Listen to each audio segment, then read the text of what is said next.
বিশ্বনবী পাগলের মতো একবার হাউজে কাউসারে যাবেন, একবার সিরাতে যাবেন, একবার পুলসিরাতের দিকে, একবার হাউজে কাউসারের দিকে পাগলের মতো দৌড়াতে থাকবেন। তার কোনো গুনাহগার উম্মত যাতে জাহান্নামে ঢুকে না যায়। কিয়ামতের ময়দানে ওই বিভীষিকাময় সময়ে মুসিবতের কালে মানুষগুলো পাগল হয়ে বিশ্বনবীকে খুঁজতে আরম্ভ করবে।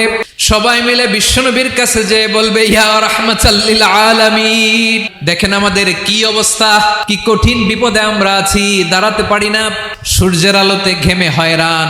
বিশ্বনবী মাকামে মাহমুদে যে আল্লাহু আকবার বলে সিজদায় লুটিয়ে পড়বেন, বিশ্বনবী এমন ভাবে অজর দ্বারায় সিজদায় লুটিয়ে পড়ে কাঁদবেন, রব্বুল আলামিনের রহমতের দরিয়ায় জোশ লেগে যাবে।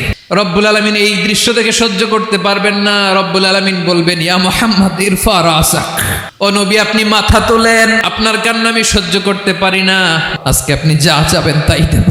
ওয়াশফা তুশাফা, যার জন্য সুপারিশ করবেন তার সুপারিশ কবুল করে নেবেন।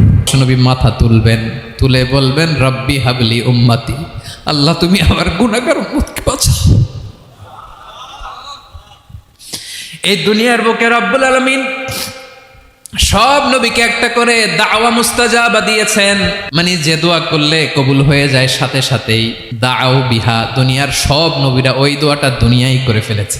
বিশ্বনবী বলেন, আমি করি নাই, আমার ওই স্পেশাল দোয়াটা কিয়ামতের দিন আমার গুনাহগার উম্মতকে সুপারিশের জন্য রেখে দিয়েছি।